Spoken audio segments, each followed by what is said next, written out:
boa noite, meus irmãos, sejam todos muito bem-vindos, amém? Parabéns por você ter vencido a chuva, né? Você merece um parabéns por estar aqui, amém? Glória a Deus. Pode sentar no seu lugar, fica à vontade, aleluia, glória a Deus. Meus irmãos, hoje eu quero continuar ministrando para vocês a mensagem que comecei a ministrar na semana retrasada, né? Quem lembra da mensagem que eu comecei a ministrar semana retrasada aí? Vamos ver se vocês estão bons de memória aí. Quem lembra aí? Oi? Se você quer ter uma vida frutífera, né? Aí domingo passado, em função do nosso culto de ceia, né? Eu achei por bem pregar no culto de domingo a palavra que o Senhor me deu para a nossa ceia da superintendência de sábado. Então preguei no sábado, repreguei no domingo, não é? A importância daquela mensagem, é uma mensagem que deve ser pregada e repregada muitas vezes na igreja, amém? E hoje eu quero continuar tratando sobre, começamos semana retrasada, e o tema da mensagem é uma pergunta, né? E a pergunta é: você quer ter uma vida frutífera? Quem quer ter uma vida frutífera, levanta a mão. Glória a Deus. Amém? Glória a Deus, né? Vamos ler o texto que nós damos como base. Vamos dar uma relembrada rápida no que falamos na semana retrasada, só para a gente poder fazer uma conexão, e depois vamos tratar do ponto de hoje, amém? Salmo capítulo 1, vou ler na NVI, Salmo capítulo 1, vamos ler do 1 ao 6.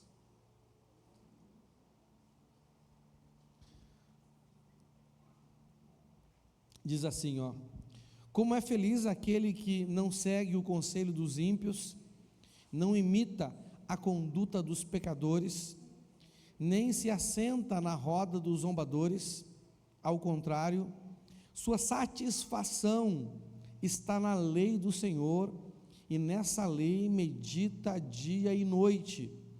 É como árvore plantada à beira das águas correntes, dá fruto no tempo certo, e suas folhas não murcham. Tudo o que ele faz prospera. Não é o caso dos ímpios. São como a palha que o vento leva. Por isso, os ímpios não resistirão no julgamento, nem os pecadores na comunidade dos justos, pois o Senhor aprova o caminho dos justos, mas o caminho dos ímpios leva a destruição. Amém, irmãos? Aleluia. Então, nós meditamos um pouco nessa pergunta, né?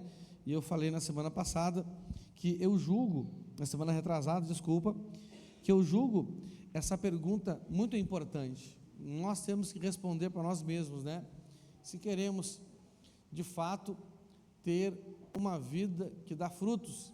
E eu falei para vocês que há uma diferença entre querer uma vida que tem resultados e uma vida que dá frutos, não é? E uma das coisas que determinam essa diferença entre uma vida que dá frutos e uma vida que quer resultados, é que geralmente a pessoa que pensa em resultados, ela está focado naquilo que está ligado somente a ela, ou no máximo, não é? Ao seu núcleo familiar, né? Sua esposa, seu marido, seus filhos, ou quem mora ainda com pai e mãe, né?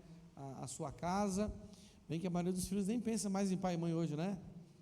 Eles só pensam em si mesmos, né?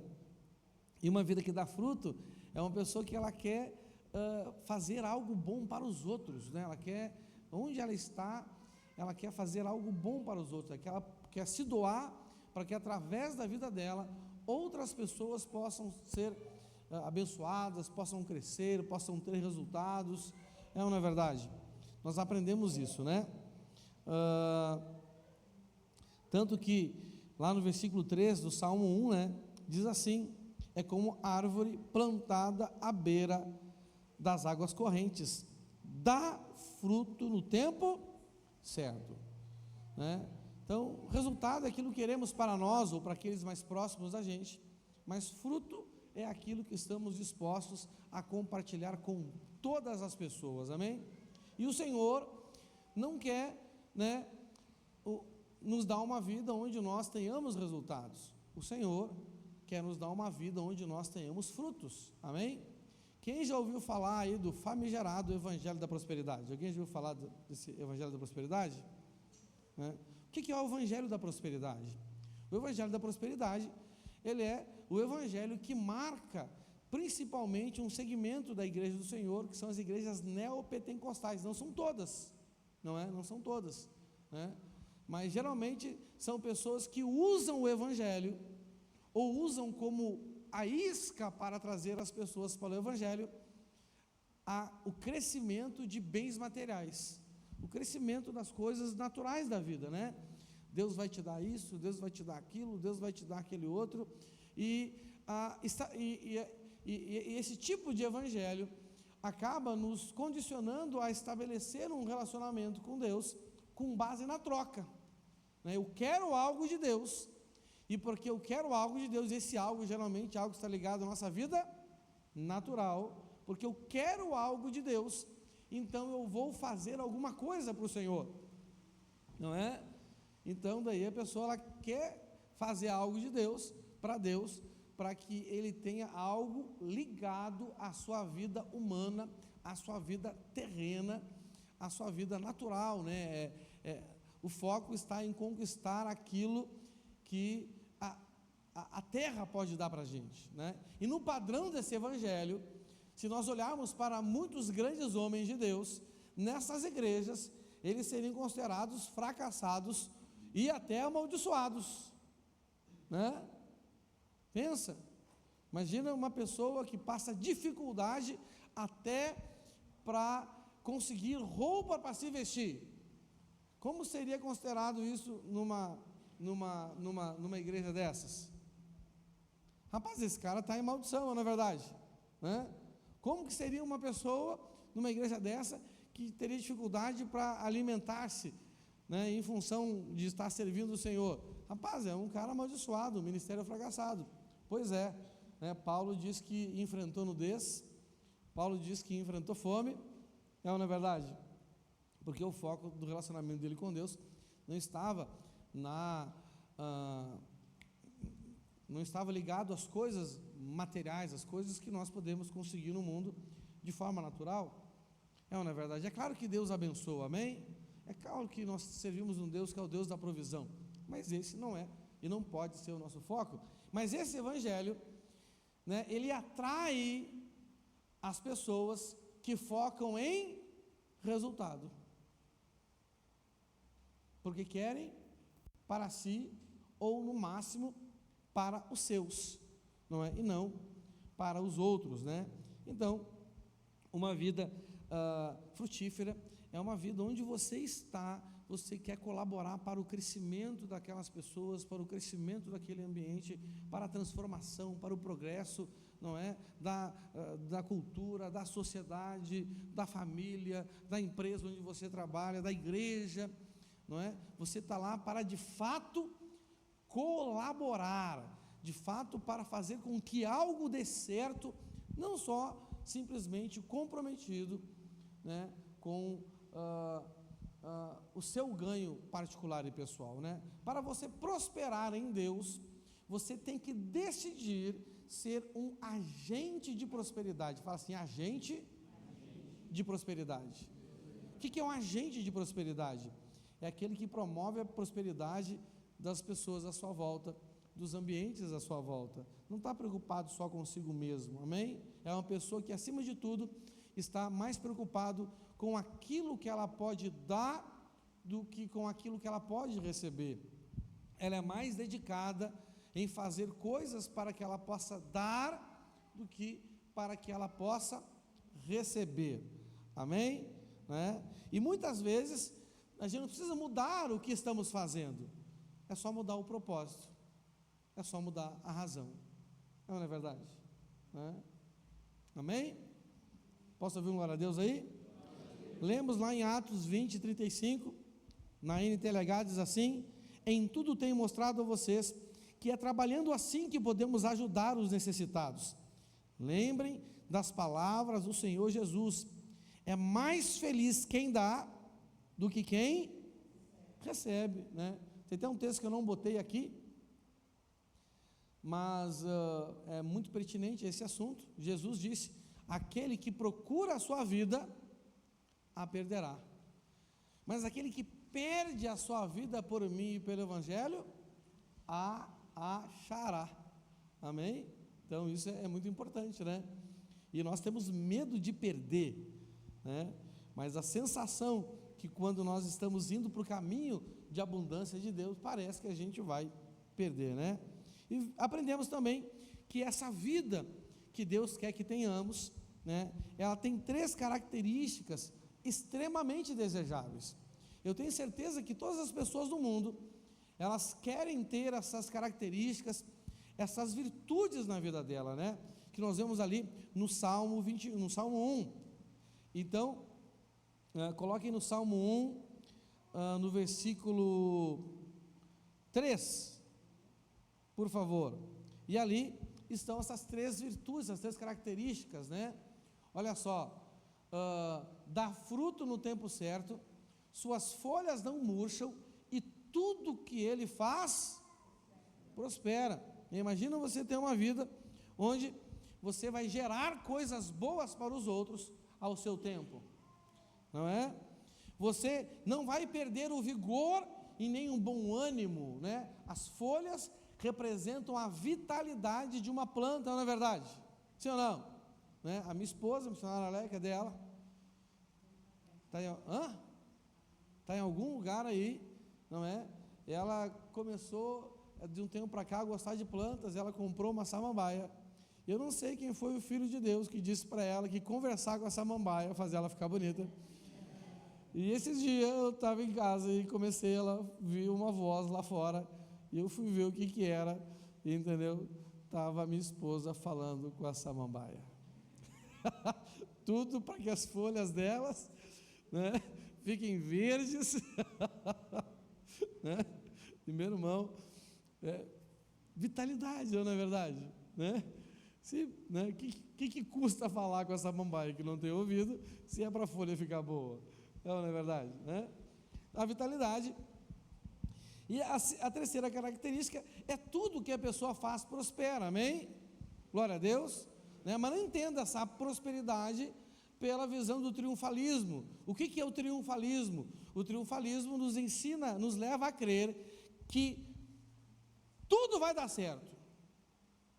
A Bíblia diz aqui que tudo que faz prospera, mas não diz que tudo vai dar certo, não é? Ou seja, teremos sim dificuldades, teremos sim problemas, teremos sim adversidades, teremos sim perseguições, não é? Teremos sim aflições, porque no mundo nós teremos aflições, mas mesmo assim, rapaz, as coisas vão dar certo, não é? Nós vamos prevalecer, nós vamos conseguir, né, passar pelas tempestades, nós vamos conseguir nos manter firmes no dia mau, não é verdade? Né? Nós vamos conseguir lutar e vencer a luta contra os principados, as potestades, os poderes e os dominadores que habitam nas alturas e dominam esse mundo tenebroso, não é verdade? Vamos passar pelas perseguições, pelas provas da rejeição, pela prova da escassez, e vai dar certo. Vai ou não vai? Não é? Porque todas as coisas, e todas as coisas contemplam também essas coisas desagradáveis, todas as coisas, elas cooperam para o bem daqueles que amam a Deus, daquele que Ele chamou segundo os seus desígnios, amém? Então, essas 3 características aqui, né? Só que é muito mais fácil nós encontrarmos na igreja hoje pessoas com características dos ímpios. Olha o que diz ali no versículo 4, não é? Olha só, diz assim, no Salmo 1: não é o caso dos ímpios, são como a palha que o vento leva. Ou seja, são pessoas. O que é a palha que o vento leva? O que representa a palha? Não é? Representa algo frágil, algo volúvel, algo que não tem lugar, né? Porque dependendo do vento, ela vai para um lado, dependendo do vento, ela vai para o outro lado. Lá em Efésios 4, no capítulo 4, o apóstolo Paulo, inspirado pelo Espírito Santo, falando até de um texto que nós vamos usar hoje aqui na mensagem, que nós temos que crescer espiritualmente para não sermos levados por ventos de doutrina. Você já viu aquela pessoa que ela é levada por qualquer tipo de assunto que é falado, né, em casa, na igreja, nas redes sociais, porque ela é levada por qualquer vento de doutrina, não é? É como a palha. Pessoas assim, embora não sejam classificadas como ímpias, mas elas têm mais característica de ímpio do que de uma pessoa santificada. Olha o que diz o versículo 5: por isso os ímpios não resistirão, nem os pecadores na comunidade dos justos.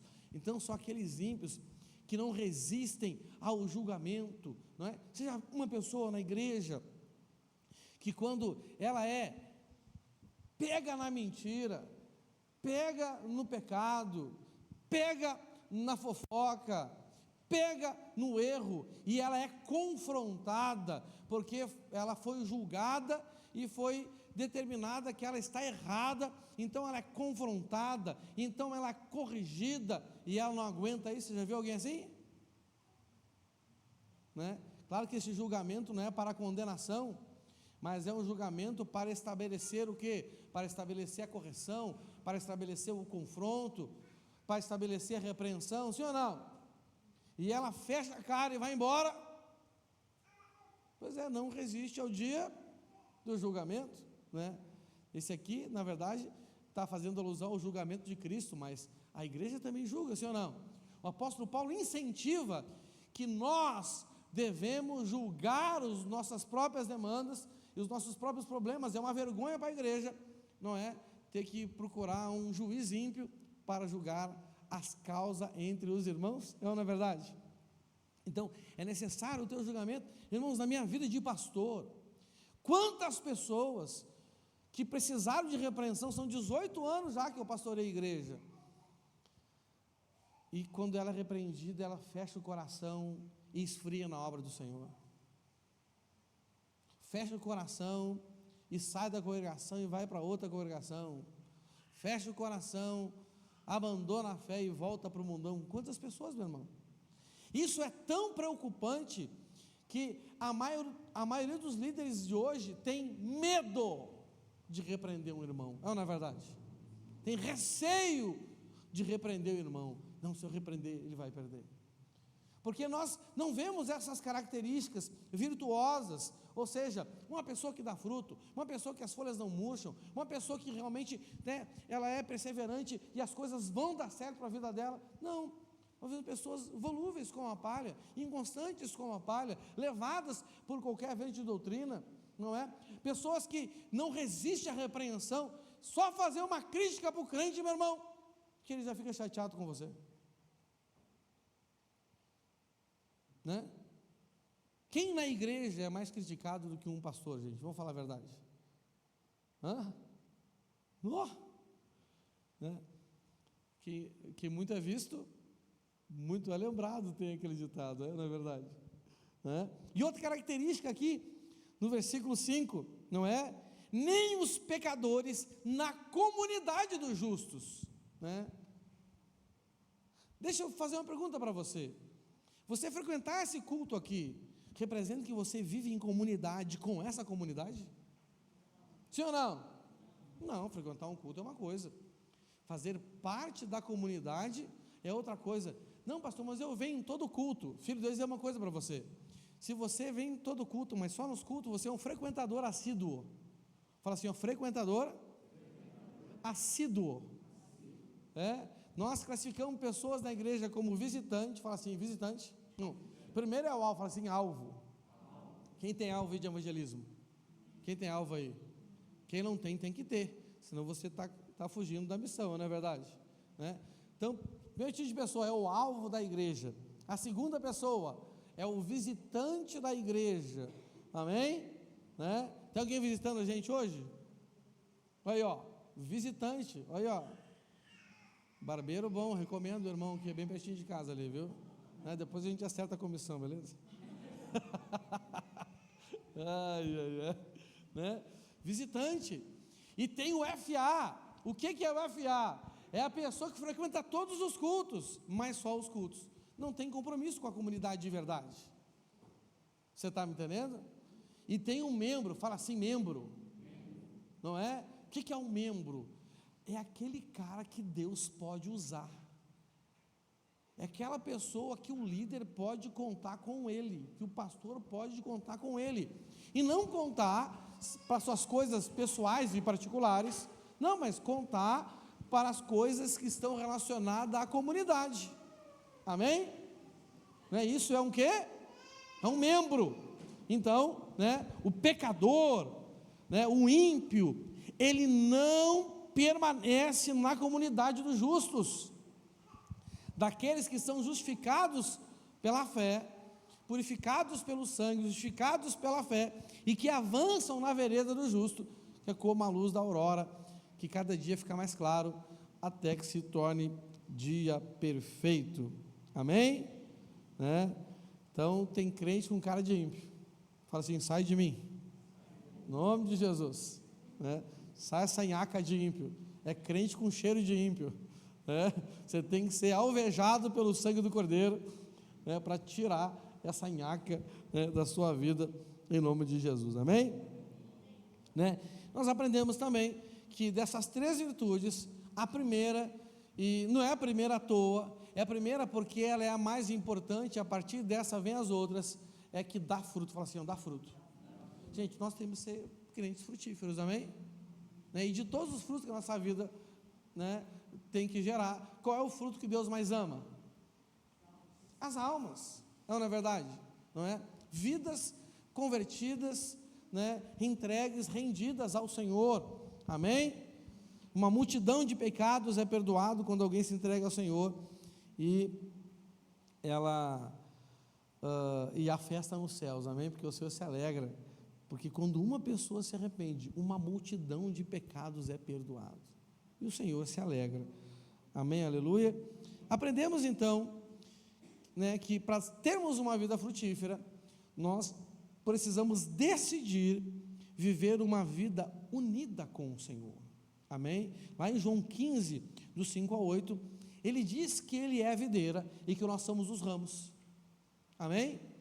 O ramo que estiver unido com ele, esse vai dar muito bom fruto. Fala assim, muitos bons frutos, não é? Não basta dar fruto, tem que ser muitos, e não basta ser muitos, tem que ser bons, amém?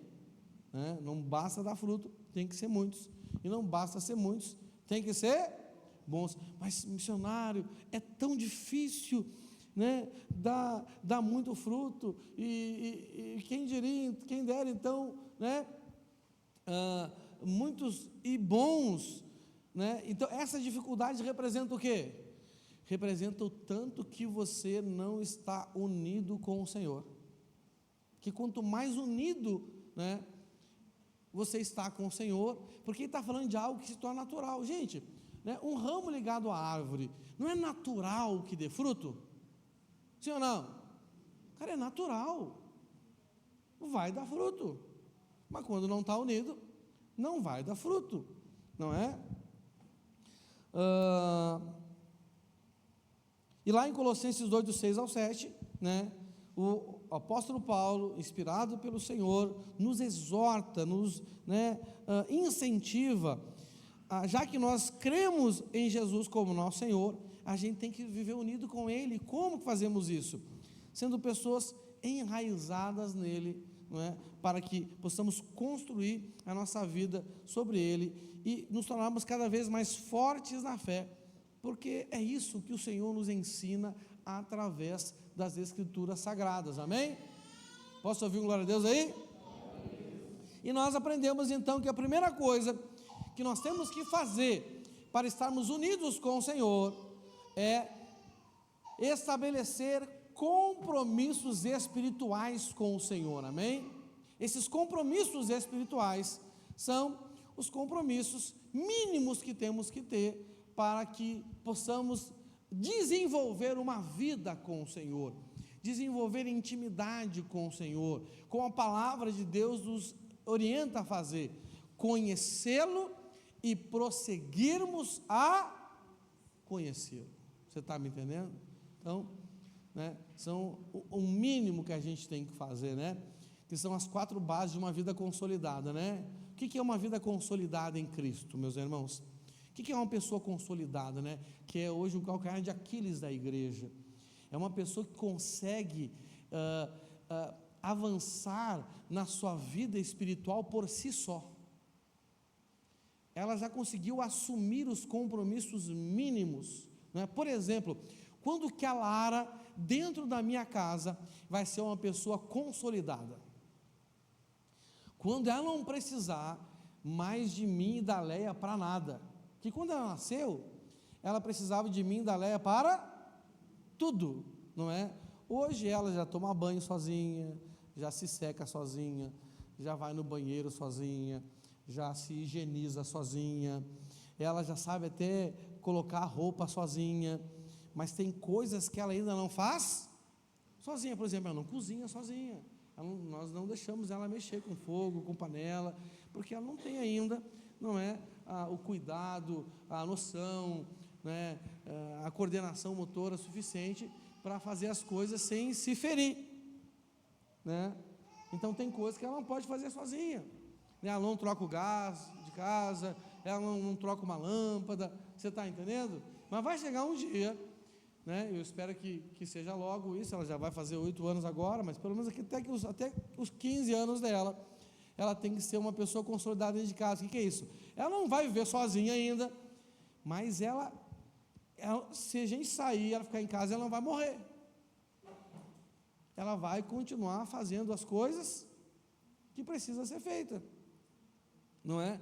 Uma vida consolidada em Cristo é uma vida que consegue estabelecer por si mesma, sem ninguém lembrar ela, sem ninguém falar com ela, sem ninguém cobrar dela, sem precisar de incentivo, sem precisar de que ninguém faça nada para ela, ela faz sozinha, Que são os 4 compromissos básicos, Um compromisso, com os cultos, com a comunidade, com a igreja e com tudo que a igreja faz, E qual o nível mínimo de compromisso? Com os cultos, aquela pessoa que, chova ou faça sol, ela tem um compromisso pessoal, e ninguém atrapalha ela de cultuar ao Senhor, porque cultuar ao Senhor é sagrado, amém? O compromisso com a igreja é só esse? Não, mas esse é o mínimo. Se a pessoa não tem esse compromisso, ela não é nem considerada parte da comunidade, não é verdade? O segundo é compromisso com os mandamentos, não é verdade? A pessoa que quer ter uma vida com Deus, ela tem que ter compromisso com a palavra de Deus. E qual é o compromisso mínimo com os mandamentos? Qual é o mandamento mais fácil de cumprir? Dízimo e oferta, é a coisa mais simples que tem, não é? De tudo que eu faço para o Senhor, o mais fácil, é dizimar e ofertar. Você está me entendendo? O terceiro, claro que não é só isso, A gente tem que chegar em qual é o nosso objetivo? É chegar no maior de todos os mandamentos, amém? Amar o Senhor nosso Deus acima de todas as coisas. Malaquias, ele diz que tem que começar por esse, amém? Terceiro compromisso com o pastoreio, Uma pessoa que, para ser ovelha do Senhor, ela precisa ser pastoreada, não é? E para uma pessoa ser pastoreada, ela tem que estar exposta ao anúncio da mensagem, é o que vocês estão fazendo hoje aqui. Ela tem que estar exposta ao ensino particular, não é? E ao aconselhamento individual. Você está me entendendo? Não é? Porque entenda uma coisa, embora a ovelha ande em grupo, ela é alimentada em grupo, mas ela é cuidada de forma individual.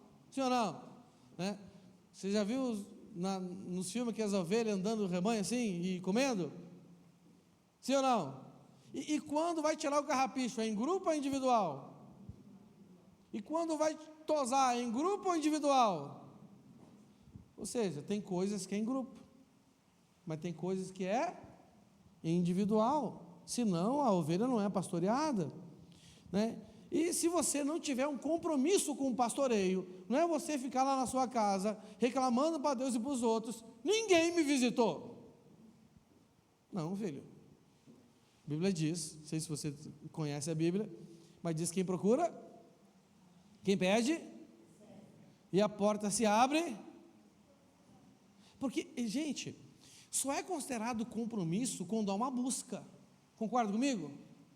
Já viu aquela pessoa que é comprometida a arrumar um emprego, e ela quer arrumar um emprego, e quando fala para você: mas você não quer nada, ela fica até brava, mas ela não procura emprego? E hoje é mais fácil mandar currículo que no meu tempo. No meu tempo tinha que ir nas empresas lá, entregar um a um, né? Hoje não, hoje, né, manda por e-mail, tem muito site aí que você cadastra seu currículo lá e a coisa fica boa, não é verdade? Né? Mas tem gente que nem isso faz, né? Aí o negócio fica complicado, amém? Então, a busca é um sinal do compromisso. E o quarto é um compromisso com o seu devocional diário, né? Com uma busca diária para estabelecer, aprofundar, evoluir em um relacionamento com Deus. Porque afinal de contas, meus irmãos, nós fazemos parte de uma comunidade dessa aqui para quê?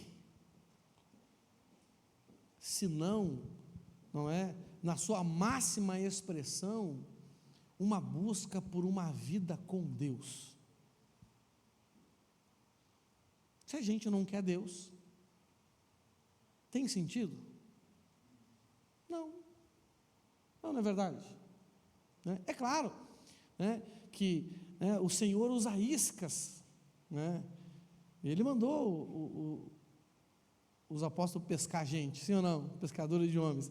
É óbvio que ele usa iscas, e nós podemos vir por, né, várias iscas, mas depois que somos fisgados pelo amor de Deus, né, o que nos mantém aqui não é mais a isca que nos atraiu, mas, né, o Senhor que morreu por nós, que é a grande expressão do amor de Deus para nós, amém, irmãos? Então, e esse primeiro tipo de compromisso aqui, não é? Representa o quê? Rapaz, eu quero estar ligado à videira. É a primeira forma de eu demonstrar que eu quero Jesus. Né? Se eu não tenho um compromisso em cultuá-lo, se eu não tenho um compromisso com os mandamentos dele, e a Bíblia diz que amar a Deus é obedecer os seus mandamentos, né? Quanto mais eu obedeço, mais eu amo. E quando eu obedecer todos, bom, eu cheguei no nível de amar a Deus acima de todas as coisas, não é? Né? Ser pastor é ser conduzido. Irmãos, olha só, ninguém anda sozinho nesse caminho, amém? Nós temos que ser conduzidos até chegarmos à nossa maturidade espiritual, entendeu? E o devocional diário, né? O momento ali onde você vai fazer o seu culto particular. Você pode até, né, fazer um mini culto que nem esse aqui. Você pode começar com uma oração, emenda com 1, 2, 3 louvor, depois faz outra oração, não é verdade, né? Aí depois você vai ler a Escritura Sagrada, vai, né, aprender para poder meditar. Quando você está lendo, você está aprendendo.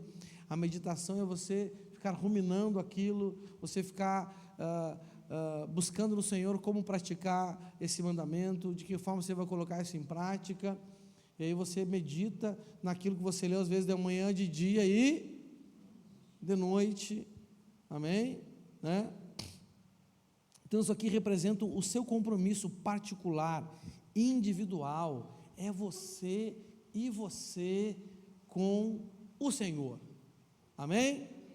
E agora, né, o segundo nível de compromisso, a segunda característica que você tem que ter, primeiro, né, para você ser frutífero, estar unido com Ele, primeiro, você tem que assumir os seus compromissos espirituais, e esses compromissos espirituais, eles têm um foco de te levar a conhecer o Senhor, amém? Mas conhecer Ele, meu irmão, não como é que se diz? Que nem disse, né, Jó, não só de ouvir falar, mas de fato saber quem Ele é, não é? Deixa eu perguntar uma coisa para você. Você sabia que tem uma diferença entre saber quem é e conhecer? Quem que sabe quem eu sou? Rapaz, todo mundo sabe quem eu sou. Até gente que não é ovelha minha aqui sabe quem eu sou. Às vezes eu estou andando aqui pelo bairro e passo por alguém, pastor, eu nem sei quem é. Eu não sei quem ele é, mas ele sabe que eu sou pastor aqui da igreja. Mas saber quem eu sou é igual a me conhecer? Não. Você sabe quem é Jesus? Você conhece Ele? Se você não tem pelo menos um devocional diário, filho, desculpa. Você sabe quem Ele é, mas você não conhece Ele. Se você não dedica a sua vida em conhecê-lo e em prosseguir em conhecê-lo, você sabe quem Ele é, mas você não conhece, não é? E eu arrisco a dizer que a maioria das pessoas que estão na igreja porque sabem quem Ele é, mas não o conhece, porque conhecer é relacionamento. Por exemplo, uma pessoa que só frequenta o culto aqui da igreja, vem só domingo aqui e me vê pregar 1 hora, sabe quem eu sou? Me conhece? Não, sabe nada a meu respeito, sabe quem eu sou, mas não conhece meu caráter, não conhece meus valores, não conhece a minha rotina, não sabe nada sobre mim. Você está entendendo? Então esse primeiro tipo de compromisso, esses compromissos espirituais é o que nos leva a conhecer Jesus. Agora o segundo aqui, que é para você estar unido com Ele e ter uma vida frutífera. Se você quer de fato ter uma vida frutífera, além de buscar os compromissos espirituais para conhecer o Senhor, não simplesmente saber quem Ele é, você precisa buscar maturidade espiritual. Fala assim, maturidade espiritual, não é? E a grande expressão da maturidade espiritual é que isso vai te tornar uma pessoa que você vai se empenhar em fazer Jesus conhecido, não é? Por que eu prego para você, gente? Qual é o grande empenho da minha vida com vocês? Vocês que já creem em Jesus, já sabem quem Ele é, vocês creem que Ele ressuscitou dos mortos, vocês já confessaram com a boca de vocês que Ele é o Senhor, vocês sabem quem Ele é se conhecer Ele cada vez mais, porque quanto mais você conhece Ele, o que mais vai acontecer com você com relação a Ele? Mais você vai amá-lo. E qual é a grande expressão do amor a Deus? Qual é a grande expressão do amor a Deus? Obedecer os mandamentos, porque repita comigo, amar a Deus. Procura esse versículo para mim, Lilian, está lá em acho que 1 João. Amar a Deus é obedecer, está na NTLH, amar a Deus é obedecer os seus mandamentos. Deixa eu achar aqui, se alguém puder me ajudar também a procurar aí, 1 João 5, do quê? Do 3 ao 4, porque nisto consiste o amor a Deus, obedecer aos seus mandamentos. Coloca na NTLH. Pois amar a Deus é obedecer os seus. O que é amar? Então, conforme eu avanço na obediência aos mandamentos, o meu amor por Deus cresce, né? E o que é amar a Deus acima de todas as coisas? O que é amar a Deus acima de todas as coisas com base nessa revelação aqui? De que jeito? Acima de todas as coisas. Amar a Deus é obedecer, com uma equação simples. Amar a Deus é igual a obedecer os mandamentos? Sim ou não? Então, amar a Deus acima de todas as coisas é igual a obedecer os mandamentos acima de todas as coisas. Sabe quando que eu vou saber que eu vou estar bom assim? Quando, sabe aquele dia que o seu marido está doido, a sua esposa está doida, e todo marido que é marido tem os seus momentos de loucura, e toda esposa que é esposa tem os seus momentos de doideira, é ou não é verdade? Então, quando a Léia estiver naquele momento de doideira dela, e eu conseguir obedecer os mandamentos que o marido tem que obedecer, com relação à sua esposa, independente da doideira dela, eu consegui amar a Deus acima daquilo que eu não gosto nela. Você está me entendendo? Né? Quando eu conseguir, não é me manter, porque você acredita que tem mandamentos na igreja que é só para pessoas que ocupam o episcopado como eu? Você acredita nisso ou não? Sim, não é? Agora imagina, né, como eu foco como pastor, mesmo que vocês me façam passar raiva, faz fofoca de mim, não obedece, não me ajuda, e eu me sinto rejeitado, né? Mesmo assim, eu conseguir obedecer os mandamentos que Deus tem para mim como um pastor, é sinal que eu amo Ele acima do que vocês fazem para mim, né? Se eu conseguir fazer isso em cada área da minha vida, eu vou poder dizer, cara, eu amo a Deus acima de todas as coisas, né? Só para você, né, não criar uma expectativa falsa em mim, eu não consigo fazer isso ainda em nenhuma área da minha vida, mas estou no caminho, amém? Né? E nem diz o apóstolo Paulo, vou parafraseá-lo aqui, não digo que já conquistei todas essas coisas, mas uma coisa eu faço, né? Deixo o que fica para trás e avanço para o que está aí logo à minha frente. E o que está logo à minha frente? Um mandamento a mais que eu vou conseguir obedecer acima de todas as coisas, amém? Ó, tem gente que não conseguiu obedecer o mandamento de cultuar acima da chuva hoje, sim ou não? Acima do sono, acima da preguiça, acima do cansaço, acima do frio, colocaram outra coisa acima desse mandamento, né? Você tá, hoje pelo menos, você está de parabéns, né? O negócio é você conseguir ser constante aí, não é? Nessa perseverança, amém? Posso ouvir glória a Deus? Está difícil, né? Então, irmãos, a maturidade espiritual, então, é fazê-lo conhecido, amém? Agora, como, né, eu ensinei vocês, quais são os compromissos básicos que vocês têm que ter, né, compromissos espirituais, para conhecer Ele cada vez mais, e estar cada vez mais ligado nele, amém? Agora, existem compromissos que determinam a nossa maturidade espiritual, sim ou não? Tem filho que conhece o pai, tem filho que conhece o seu pai, que tem intimidade com o seu pai e com a sua mãe, mas que são imaturos? Sim ou não? Tem filho que é assim, já sabe o que vai acontecer de longe, assim, olha para a cara do pai, já sabe o que ele está pensando, não é?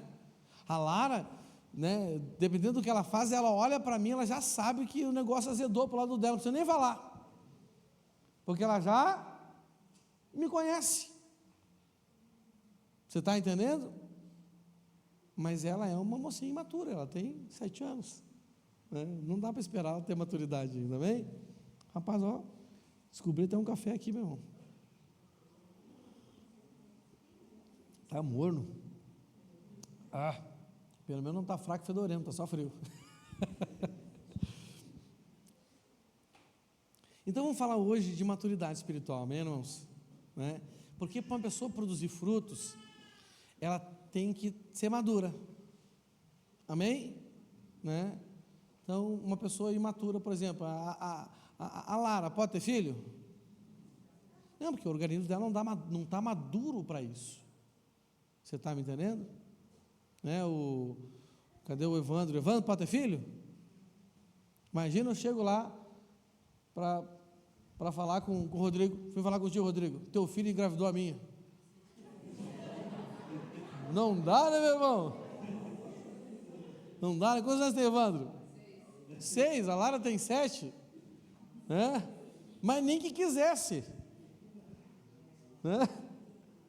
Não dá, não funciona assim, não é verdade? Né? Então, muitas pessoas não conseguem gerar frutos. Entenda uma coisa, irmãos, né? Quando eu falo em gerar fruto aqui, é no conceito do Senhor, amém? Fruto que permanece. Já viu gente trazer pessoa para a igreja, mas em função da sua própria maturidade, elas perder essas pessoas?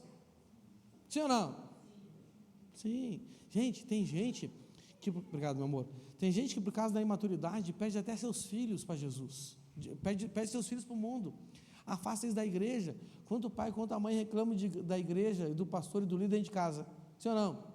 Quanto a esposa reclama do pastor para o seu marido, né? E quanto o marido reclama do pastor para a sua esposa, aí depois dá o BO, eles buscam quem? Aquela mesma pessoa que você denegriu a imagem dele lá, você vai querer que ele te ajude nos seus problemas, e você inviabilizou isso. Você inviabilizou isso. Essa é uma grande realidade. Você está entendendo? Não, imagina você que é líder, né? Você cuida de alguém, essa pessoa fala mal de você dentro da casa dela, para o marido, para os filhos, para a esposa, aí depois dá o BO, ele vai chamar quem para ir lá resolver o problema, líder? Aquela pessoa de quem ela falou mal. Aí na hora que você chega lá, tu acha que o diabo não vai lembrar ela do que você falou? Ah, vai, meu irmão. E aí, como é que fica o negócio? Complica, né?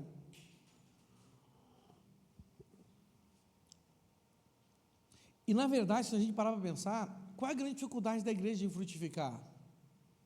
É trazer as pessoas ou mantê-las aqui? É o fruto que não vinga. Você está entendendo? Mas vamos lá. Efésios 4, do 11 ao 13, na NTLH, Efésios 4, do 11 ao 13, diz assim: foi ele, Jesus, né, quem deu dons às pessoas. Ele escolheu alguns para serem apóstolos, outros para profetas, outros para evangelistas, e ainda outros para pastores e mestres da igreja. Ele fez isso para preparar o povo de Deus para o serviço cristão, a fim de construir o corpo de Cristo. Desse modo, todos nós chegaremos a ser um na nossa fé e no nosso conhecimento do Filho de Deus, e assim seremos pessoas maduras e alcançaremos a altura espiritual de Cristo. Vocês já ouviram falar algo sobre a famosa geração Z? O que falam sobre a geração Z?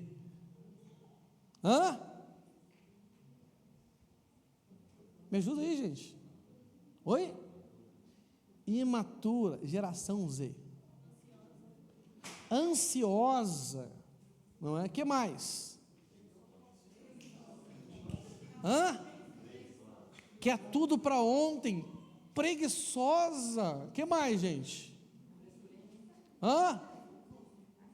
Inconsequente. Que mais, gente? Rebelde. Boca dura. Tem pessoa que é tão Z que parece uma abelha.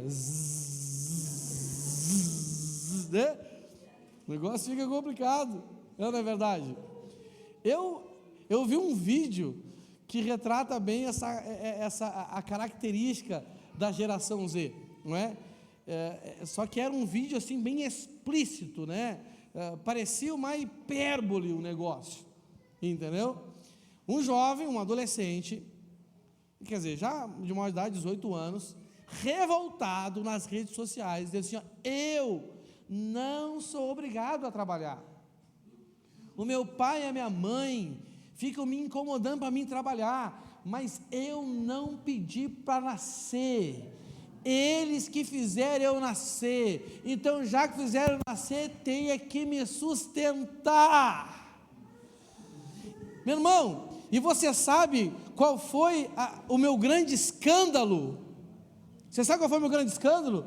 Não foi nem a pessoa falar uma coisa dessa, ela ainda ter dente na boca, que tinha que estar sem dente já um ser humano desse, entendeu?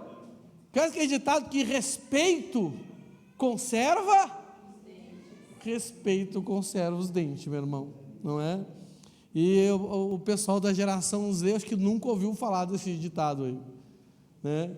Que respeito é bom e conserva os dentes. Um dia na minha ingenuidade, eu perguntei para minha mãe se falta de respeito dava cárie. Ela falou: não, meu filho, aqui ó, uma bolacha na tua boca, tu pede 2 uma vez só. De 2 em 2, daqui a pouco está 100. Não é? É mais ou menos assim a pegada, né? Mas hoje não é assim. Agora, por que eu estou falando isso para vocês, irmãos? Porque olha só, quem aqui quer gerar filhos maduros? O que você precisa fazer para ser um instrumento de amadurecimento na vida deles? Porque, gente, a geração Z é um problema da geração Z? Não.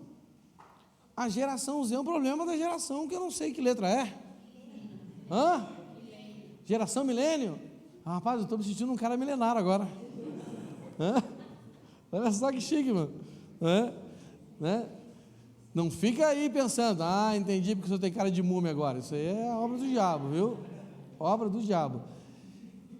Não, mas por que a geração millennium falhou? Ou como que a geração millennium falou? Sabe por quê? Deixa eu dizer uma coisa para você.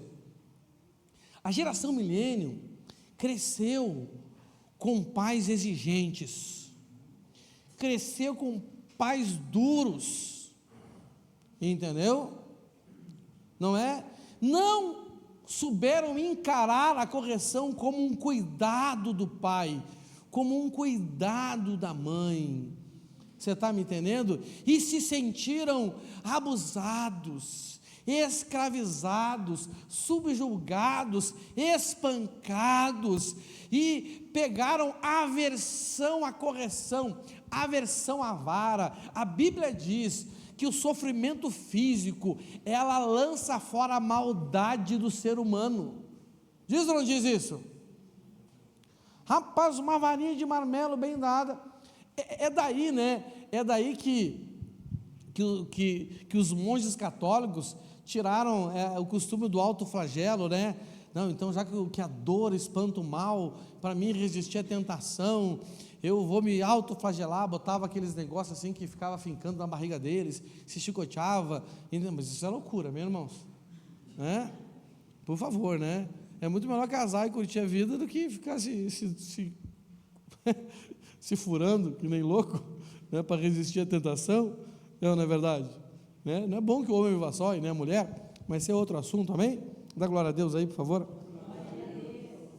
Então, gente, olha só, a geração millennium não pode falar com os filhos. Meu Deus do céu, como é que pode agredir um filho? Como é que pode bater numa criança? Mas não pode. Ai, vão roubar a infância da criança. A criança não pode trabalhar, ela tem só que brincar. É o direito, é o estatuto da criança e do adolescente. Tudo filho do capeta, tudo filho do diabo. Porque, irmãos, olha aqui, o que amadurece alguém, a base para o amadurecimento de uma pessoa é sermos preparados para assumir responsabilidades. A imaturidade é marcada pela irresponsabilidade, mas a maturidade é marcada pela responsabilidade. A responsabilidade é o melhor e o mais efetivo limite que se coloca na vida de alguém para que ela não se perca na vida. Sim ou não? É assim que funciona, não é? Irmãos, por que a maioria das pessoas hoje, por exemplo, né, esses jovens que casam assim, eu fico vendo, né, os caras casando, né, cara, eu fico doido, cara, entendeu?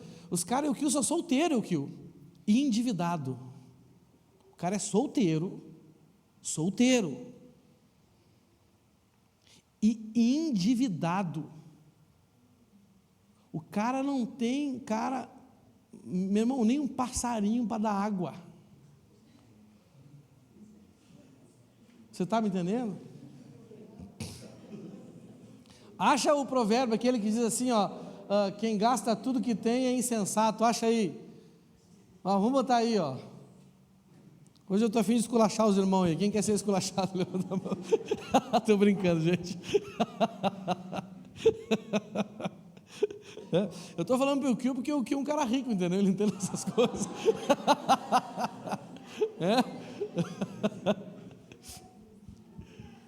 Acharam aí? Só procurar na concordância Google. Quem me ajuda aí? Provérbios 21, o quê? Ó, olha aqui. O homem sensato tem o suficiente para viver na riqueza. Não é só pagar as contas e dar glória a Deus. E na fartura, né? Mas o insensato não, porque gasta o quê? Aí o filho da sanguessuga, né? Filho de Zeruia, filho de Magdá, da Maria Madalena, antes da conversão, entendeu? Né? Filho da samaritana, antes de encontrar com Jesus, né? O cara não, cara, ele está devendo. E para começar a vida matrimonial, e além de estar devendo, ele quer casar. Para começar a vida matrimonial, ele ainda paga uma festa que vai aumentar a dívida. Estava no negativo, ficou mais negativo ainda, entendeu? 3 meses de casamento, não aguenta mais, quer abandonar tudo, chutar a mulher com os filhos, e depois não sabe por quê. Mas por que um vivente, irmãos, por que um vivente desse chegou nesse nível? Por quê? Por quê? Primeiro, né, que os pais não ensinaram ele nada sobre dinheiro. Talvez essa pessoa nunca pagou uma conta dentro de casa. Quem é irmã não casada aí? Não casada, levanta a mão. Quem não é casado aí? Ó, quando chegar um bonito aí dizendo para você que Deus disse que você vai ser a esposa dele, pergunta assim, ó, quantas contas você paga em casa? Ah, não, e ele vai encher o pé e vai dizer assim, ó, eu pago a internet. Chuta, que isso nem laço, é macumba. Rapaz, isso é macumba. Por que esse demônio paga a internet? Porque é demônio. Por quê? Geralmente pai e mãe dele nem usa a internet. E ele paga porque ele quer usar a internet, é bobado, para ficar fazendo coisa feia de madrugada ainda. Não entendeu? Né? Então olha só, né? A pessoa ela não aprendeu a ter responsabilidade financeira, ela não amadureceu no seu relacionamento com o dinheiro, por isso é um quebrado, e vai lá e casa, porque gasta tudo que ganha, não é? Olha só, para você ser uma pessoa madura na sua vida financeira, você tem que conseguir separar o seu dinheiro em 3 partes. Quantas partes? 3 partes. Pode parar de tocar aí. 3 partes. Quantas partes? 3 partes. Pode parar de tocar. 3 partes. Qual é a primeira parte? É a que é de Deus. O que representa a primeira parte que é de Deus? Representa a honra. Fala assim, honra. Honra. Segunda parte do seu dinheiro. Qual é a segunda parte do seu dinheiro? O que é pão para comer. Fala de provisão de necessidade. E a terceira parte qual é? Fala do futuro. Quem não sabe honrar os outros com o seu dinheiro? Quem não sabe usar o seu dinheiro para provisão? E quem não investe seu dinheiro para o futuro é imaturo. Vai sofrer e vai fazer os outros sofrer. Agora vamos trazer isso, gente, para a nossa vida espiritual. Amém? Como que eu vou amadurecer espiritualmente? Como? Qual é a base mesmo da maturidade? A base para o amadurecimento é sermos preparados para assumirmos nossas responsabilidades coletivas. A primeira, responsabilidade pessoal, amém? Quem é que tem que vir no culto? É eu. Quem é que tem que obedecer mandamento? É eu. Quem é que tem que ser pastoreado? Sou eu. Quem é que tem que buscar Deus e prosseguir em buscar conhecendo Ele? Sou eu. Amém? A Lara já faz algumas responsabilidades individuais, mas daqui a pouco ela vai ter que começar a ser preparada às responsabilidades coletivas. E o apóstolo Paulo fala em Efésios 11 e 12 e 13 que nós lemos aqui, sobre a responsabilidade coletiva de uma igreja, de uma congregação, de uma comunidade. E ele diz ali, coloca lá em Efésios 4, do 11, ele diz que ele estabeleceu pessoas na igreja para preparar outros. O nome disso é paternidade, fala assim, paternidade, para exercer as suas responsabilidades coletivas. Amém? Quem é que tem que fazer isso na nossa vida privada e humana? Quem? O nosso pai, a nossa mãe. E quando a maldade, porque nós nascemos mal, quando a maldade quer imperar no nosso corpo, o que um pai e uma mãe tem que fazer? Varinha de marmelo, chinelada, porque a dor física manda embora o mal. Está escrito na Bíblia. Você está entendendo? Né? Então presta atenção. Tem que preparar vocês para assumir responsabilidade. Responsabilidade na igreja. Do versículo 12, coloca aí no versículo 12. Olha o que diz ali. Ele fez isso para preparar o povo de Deus para o serviço. Gente, o que é responsabilidade coletiva? Isso é um serviço dentro de casa. Tirar o lixo, lavar a louça, varrer um chão, dobrar uma roupa, arrumar um guarda-roupa. É ou não é verdade? Sim ou não? Por isso que tem um monte de gente casada que a casa deles é um ninho de sujeira. São imaturas, são crianças, não dão fruto, e se der, por elas mesmas elas vão perder. Você está me entendendo? Uma comunidade, uma igreja tem uma missão, e ela tem serviços internos, né, que ela tem que se fazer para se manter. É ou não é verdade? Oh, gente, uma igreja, para ser sustentada espiritualmente, os membros dela não tem que orar? Tem ou não tem? Vai ter vigília. Ah, pastor, mas eu já orei em casa. Demônio. Isso é demônio na vida do crente. Isso é seu compromisso pessoal, filho meu. E o seu compromisso de reunir com os irmãos para orar é coletivo, é diferente. Você está entendendo? Ah, mas eu vou. Não, pastor, vocês ficam lá e eu vou orar em casa. É o diabo. Manda ele embora. Né? Tem um quadro na internet, igual se vocês veem, que a pessoa está pensando em fazer uma coisa errada. E aí não, é isso aí mesmo, faz, não sei o que, incentiva o cara, é mesmo, não sei o que. O cara para assim, qual é seu nome mesmo? Satanás. Você já viu isso? Pois é. Cara, isso retrata uma realidade espiritual de muita gente, que se deixa ludibriar pelo inimigo de nossas almas e nos conduz por um caminho de perdição, nos fazendo como palhas e não como árvore plantada à beira do ribeiro, que dá fruto no tempo certo, suas folhas não murcham, e tudo que a gente faz, mesmo com as dificuldades, vai dar certo. Mesmo com os problemas, vai dar certo. Amém? Aleluia. Posso ouvir glória a Deus aí?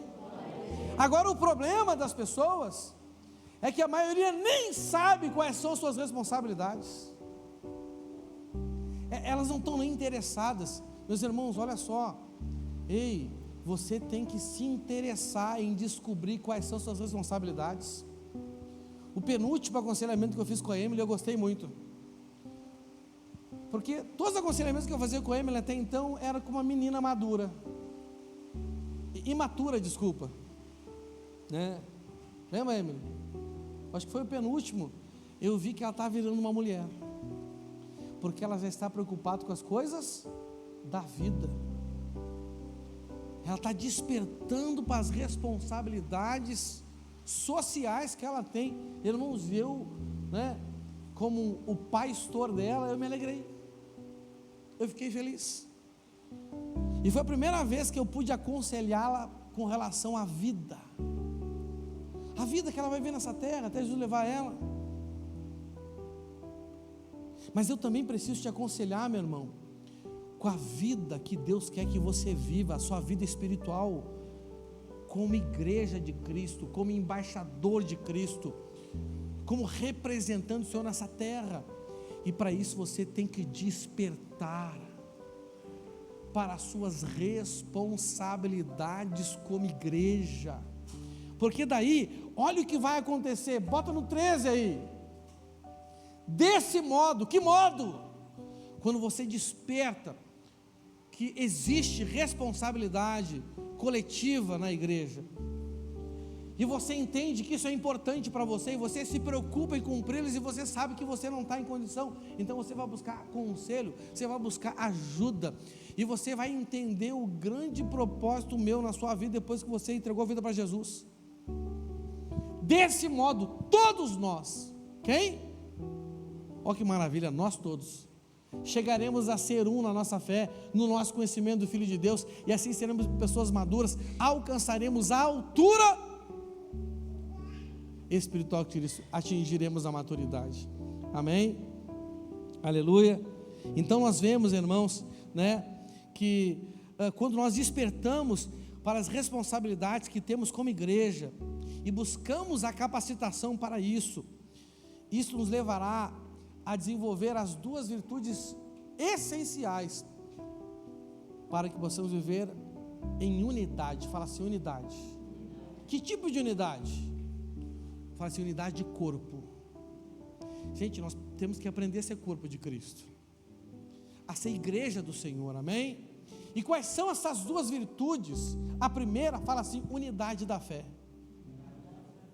Pois é, não basta ter fé, tem que ter unidade da fé. Você já viu aquele ditado que papel aceita tudo? Na teoria, a teoria dá espaço para muita divergência,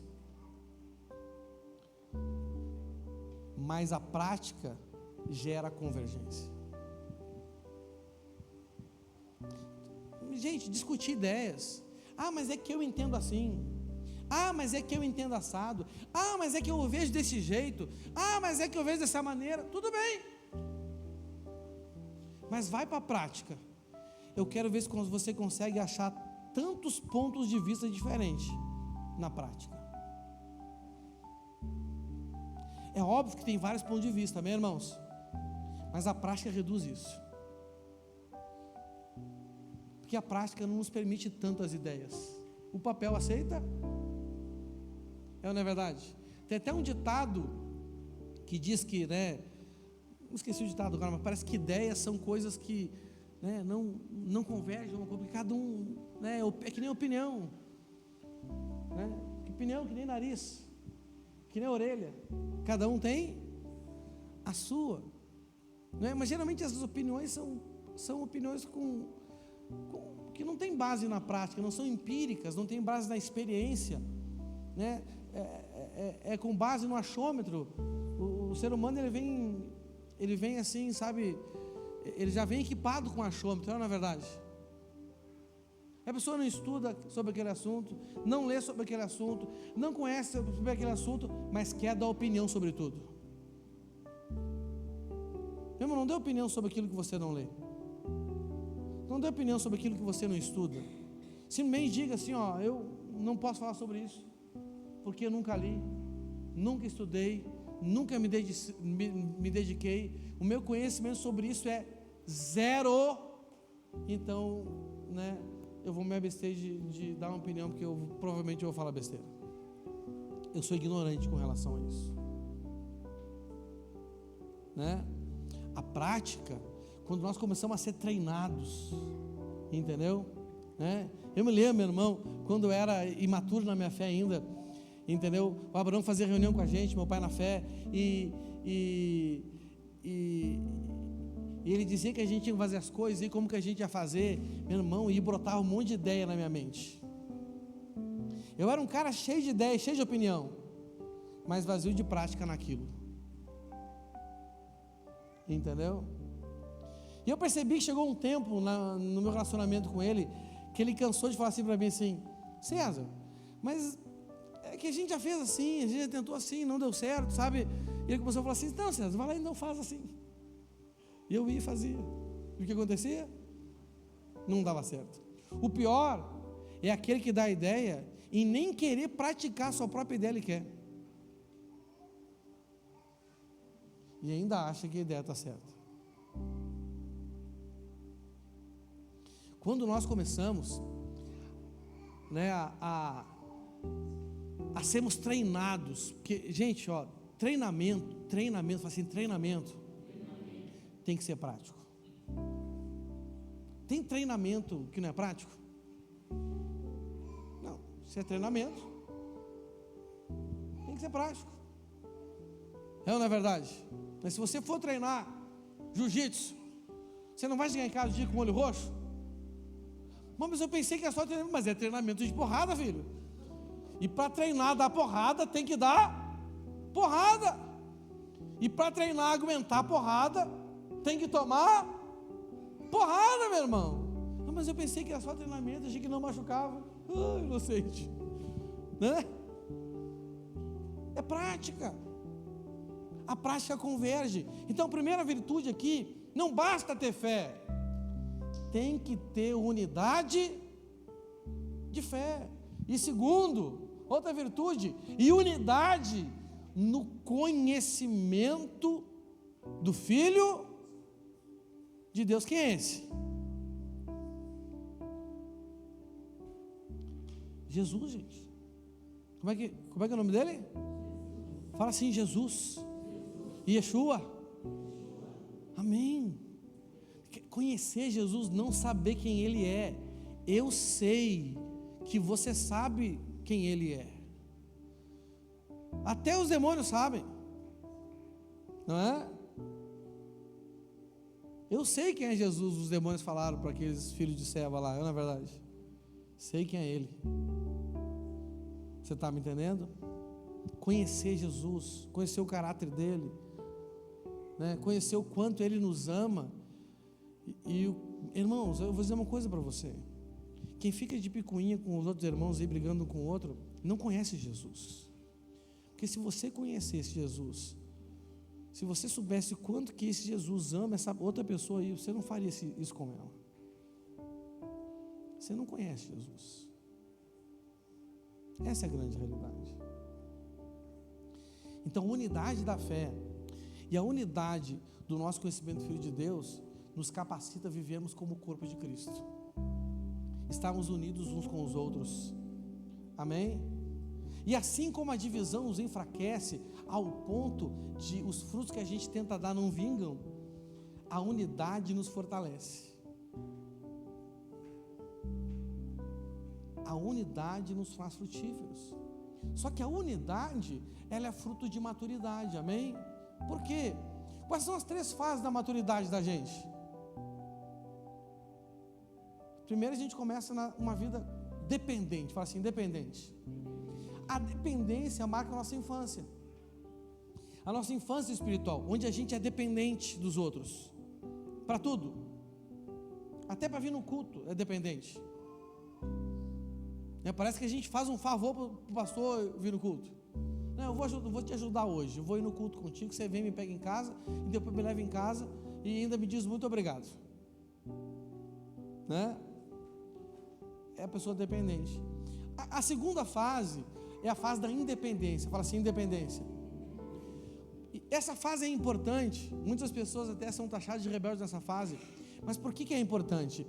Porque a fase da independência é importante para você afirmar a sua identidade individual. Então você quer fazer tudo sozinho, você quer orar sozinho, você não gosta nem que as pessoas perguntem para você assim, ei, você vai vir no culto hoje? Você fica bravo. E se não veio, ei, por que você não veio no culto hoje? Você fica bravo também. Geralmente é fácil que você não quer dar satisfação para ninguém. Você não quer nem contar para você mesmo o que você quer fazer. Você não faz planos, né? A Lara está entrando nessa fase da independência. Ela começa a ficar feliz por poder fazer as coisas sozinhas. A gente vê que ela já quer, e eu incentivo a independência nela, porque é importante agora isso para ela, né? Quando ela vai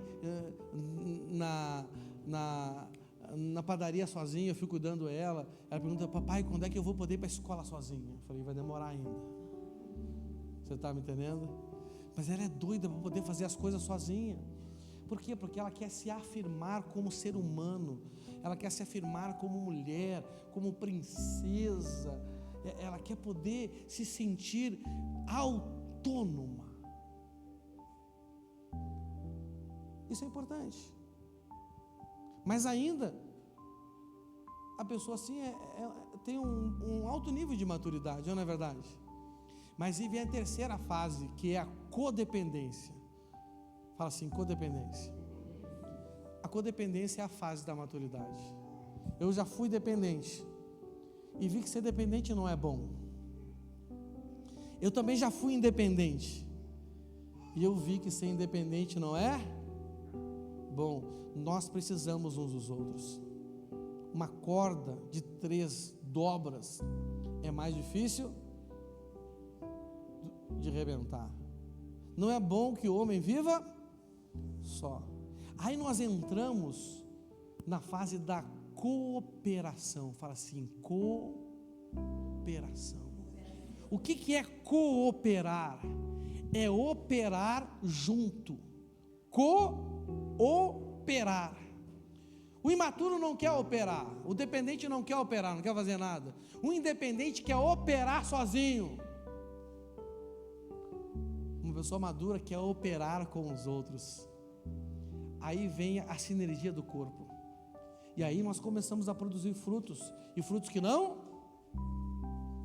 Porque o imaturo, o independente, ele quer produzir fruto. Mas ao mesmo tempo que ele produz um fruto, entendeu?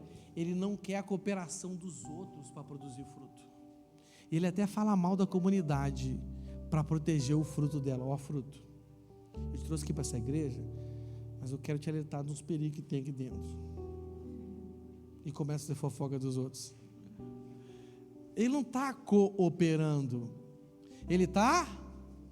O que ele está falando para Deus? Independente dessa comunidade aqui, Senhor, vou dar os meus frutos para o Senhor, porque eu oro, porque eu jejuo, porque eu leio, porque eu sei. Você é um bom, você é uma boa presa para o diabo. Só sorte que está gravando. Você é uma boa presa para o diabo, né? O diabo gosta dos cantos sozinho, não é verdade? Né? Mas sabe, a unidade, não basta ter fé, né? O independente, ele quer ter a sua fé. Eu quero crer do meu jeito, tudo bem, isso já vai te ajudar até um determinado tempo, né? Eu tenho a minha opinião sobre Jesus. Não, é a unidade da fé, a unidade do conhecimento do Filho de Deus vai colaborar para que você entre na codependência. você seja um cooperador, você seja corpo, e juntos nós vamos gerar frutos que não se percam. Você quer ser um cooperador na sua casa? Você quer ser um cooperador no seu trabalho? Você quer ser um cooperador na igreja? Você vai ter uma vida frutífera. Amém? E essas duas características, marcada pelo seu compromisso pessoal com o Senhor e pelo seu compromisso coletivo com o Senhor, estabelecem se você vai ter uma vida de devoção ou não. São os indicadores que nos mostram se eu tenho uma vida devota ao Senhor, se eu vivo em devoção ao Senhor, ou se eu não vivo em devoção ao Senhor. Falta devoção ao Senhor na igreja. Amém? Cumpra os seus compromissos pessoais com o Senhor. Cumpra os seus compromissos coletivos com o Senhor. Esteja unido com Ele. Amadureça nele, cresça nele, gere frutos da maturidade, em nome de Jesus. Amém? Fique de pé no seu lugar. Vamos orar ao Senhor. Oh Senhor, ajuda-nos, Senhor.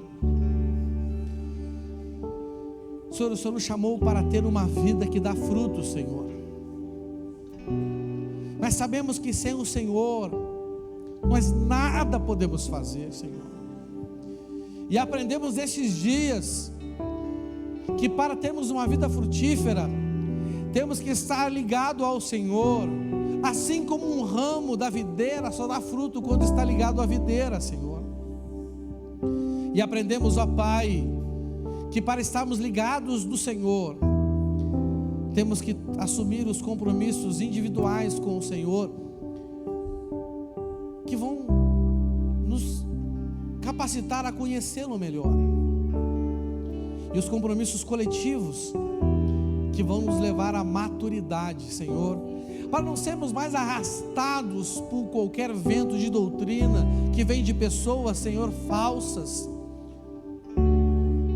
que acreditam em mentiras. Não seremos mais como a palha que não resiste a um julgamento da repreensão, a palha que não permanece na comunidade dos santos, mas seremos, Senhor, pessoas frutíferas, pessoas que não perdem a vitalidade, e pessoas que vamos até o fim, até que dê certo, Pai. Senhor, gera isso em nós, gera isso em nós. Durante essa canção, se renda ao Senhor, faça a sua oração particular a Ele. Oh Espírito Santo, ajuda-nos, Senhor, ajuda-nos, Senhor. Ribacou menebaqui, rerebas nebias com menebaqui. Me tirou do jardim. Oh, aleluia. Tua humildade colocou jardim em mim. E se eu vendesse tudo que tenho em troca do amor, eu falharia.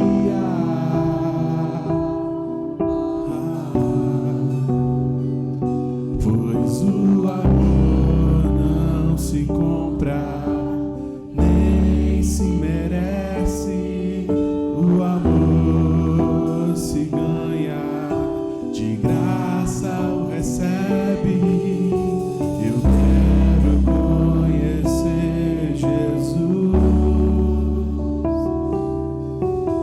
Eu quero conhecer Jesus. Eu quero conhecer Jesus. Eu quero conhecer Jesus.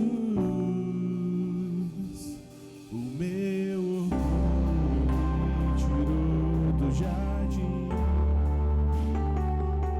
Tua humildade colocou jardim em mim. E se eu vendesse tudo que tenho em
Aleluia. Dê uma forte salva de palmas ao Senhor.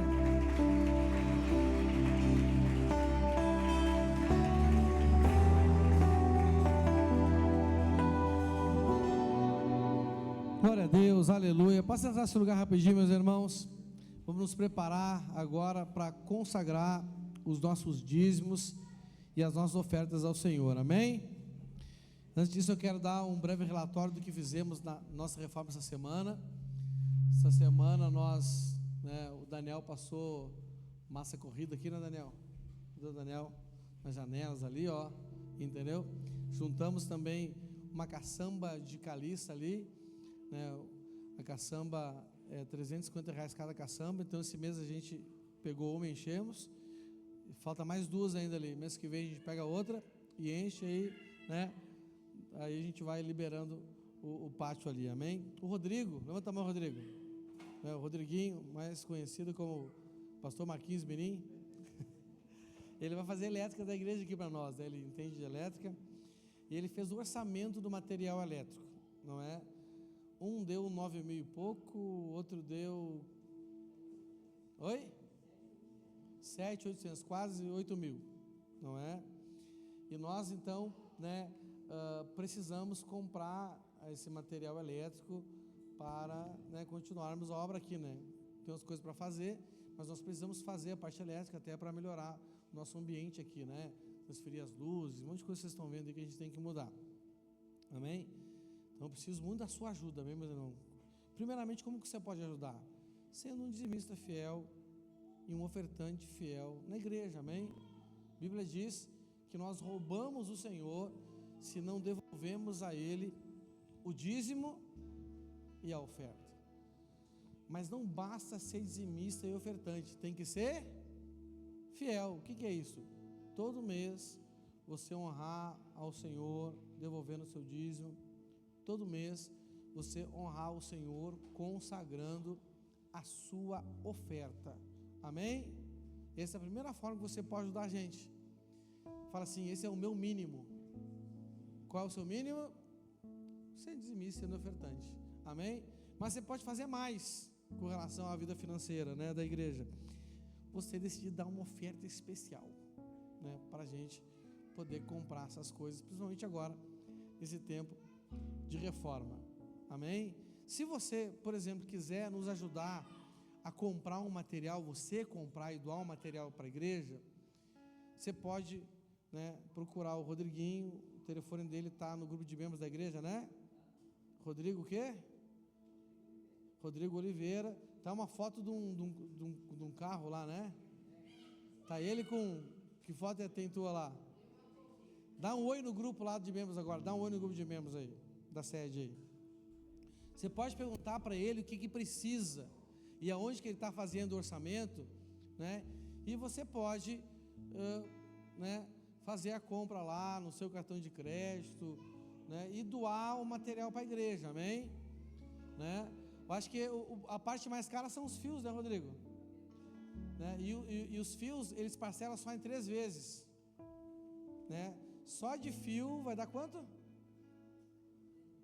Mas, né, vai dar bastante. Então, se você puder nos ajudar, ou, né, dando na igreja uma oferta num valor maior, ou, né, você fazendo a compra, eu vou comprar um rolo de fio, né, vou comprar, precisa, um exemplo, 100 tomadas, vou dar 10, aí pega o modelo com ele vai indicar a loja lá que a gente vai comprar, né, você vai lá, compra, não sei se dá pra fazer compra online, Rodrigo? Pode botar o orçamento no grupo lá, mas é bom que eles falem com ele, que ele que está organizando tudo isso aí, né? Você pode doar para a igreja, amém? Né? Nós vamos esperar aí mais essa semana aí, se não houver doação nenhuma, a gente vai começar comprando aos poucos mesmo, não é? Mas se você puder nos ajudar com isso, não é? Vai ser muito bem-vindo e é para você mesmo, amém? Glória a Deus, aleluia. Então, fique de pé no seu lugar agora, e você que vai consagrar o seu dízimo, sai do seu lugar, vem aqui à frente, ajoelhe-se se você puder e faça a sua oração consagrando o seu dízimo ao Senhor, amém? Precioso Jesus,